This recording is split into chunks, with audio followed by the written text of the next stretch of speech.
Hello everyone, তো সবাই কেমন আছো? তো দেখো আজকে আমি বানিয়ে ফেলছি মশলা আলু। খুব চটজলদি রেসিপি একটা, রেসিপি আর খুব খেতেও খুব সুস্বাদু। তো তার জন্য আমি নিয়ে নিয়েছি কয়েকটা আলুগুলো ভালো মতো ধুয়ে নিয়েছি। আর ধুয়ে নেওয়ার পরে থেতো করে নিচ্ছি, হালকা হালকা করে না, একটু মোটামুটি থেতো করে নিচ্ছি। আর থেতো করে নেওয়ার পরে সঙ্গে দিয়েছি দুটো পেঁয়াজ আর দুটুকরো পেঁয়াজ, দুটুকরো আদা। একটা পেঁয়াজকেই আমি দুফালি করেছি। তো সেগুলো বেটে নিচ্ছি, সেগুলোও বাটা যাবে না, সবই থেতো করতে হবে। এই রেসিপিটাতে একদমই কোনো কিছু বাটা যাবে না, সবগুলোই থেতো করে নিতে হবে। আর দিয়ে দিলাম 4টে কাঁচা লঙ্কা, সেগুলোও থেতো করে নিতে হবে। এগুলো থেতো করে নেওয়ার পরে আমাদের তৈরি হয়ে যাবে আমাদের যে মশলা, সেটা মানে আদা পেঁয়াজ আলু যে মশলা, সেটা তৈরি হয়ে যাবে। এরপর আমি তেল দিয়ে দিলাম কড়াইয়ের মধ্যে।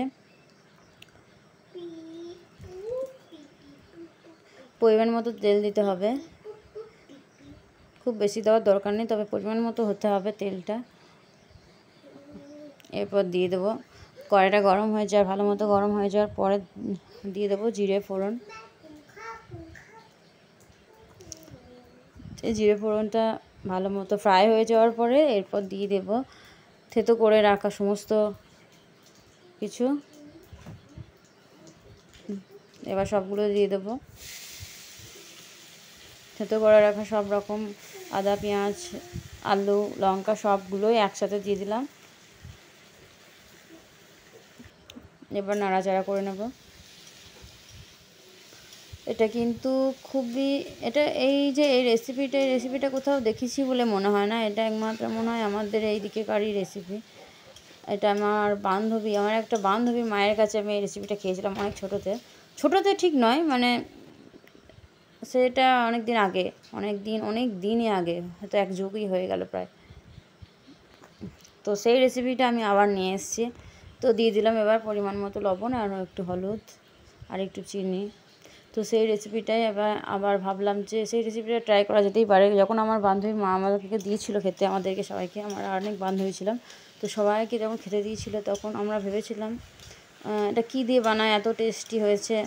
তো তখন রান্নার অতটা মাথায় ছিল না, রান্নার আইডিয়াটা অতটা মাথায় ছিল না, তাই আমরা তো মাথা ঘামাইনি। কিন্তু এখন আমার ওই মুখের স্বাদটা মনে পড়ে যে এই স্বাদটা তো খুব দারুণ টেস্ট ছিল। তো তখন সেটাই ভাবলাম, একবার শুনেছিলাম যে এরকম বলেছিল যে এই সবগুলো থেতো করে নিয়ে দিয়ে দিলেই হয়ে যায়। তো সেটাই আমি চেষ্টা করলাম আর দেখলাম হ্যাঁ, সেই স্বাদই চলে আসছে। তো সেটাই আমি বাড়িতে বানিয়ে ফেললাম। এটা কোনো ইউটিউবে পাওয়া যায় নাকি জানি না, এই রেসিপিটা একমাত্র আমাদের নিজেদের মতো রেসিপি। নিজেদের মতো মানে সেই বান্ধবীর মায়েরই রেসিপি, সেটাই আমি নিজের মতো করলাম একটু।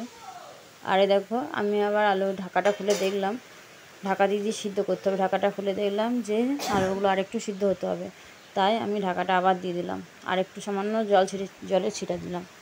আর এদিকে বানিয়ে ফেলছি মানে এটা আমাদের হচ্ছে মুড়ি খাবার একটা, কি বলবো, মুড়ি খাবার তেল।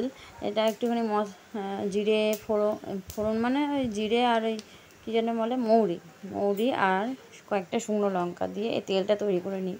এটা আমাদের বাড়ির তৈরি পেষানো তেল, তাই আমরা এইভাবে তৈরি করে নিলে তেলটা খেতে আরও ভালো লাগে।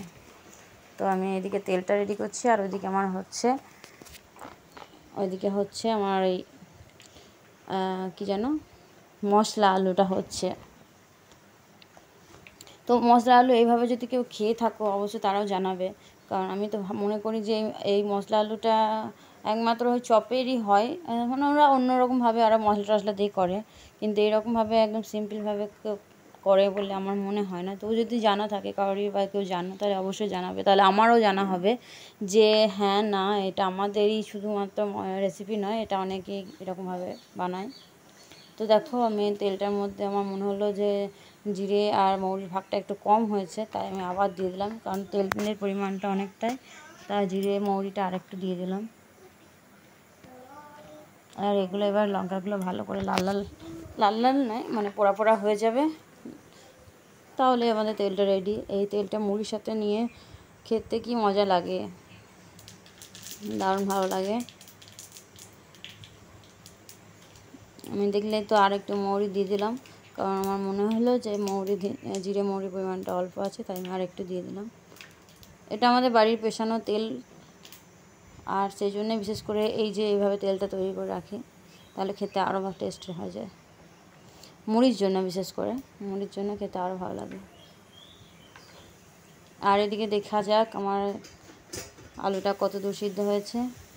খুব সহজেই কিন্তু এটা হয়ে যায়। আপনারা বিকেলবেলায় সকালবেলায় যখন ইচ্ছে এটা করে নিতে পারেন, খুব ঝটপট করে এটা হয়ে যায়। শুধু আলু থেতো করে নিয়ে তেলে ভেজে নাও, তাহলে হয়ে গেল। কোনো কাটাকাটি ঝামেলা নেই, শুধু থেতো করে নিলেই হবে।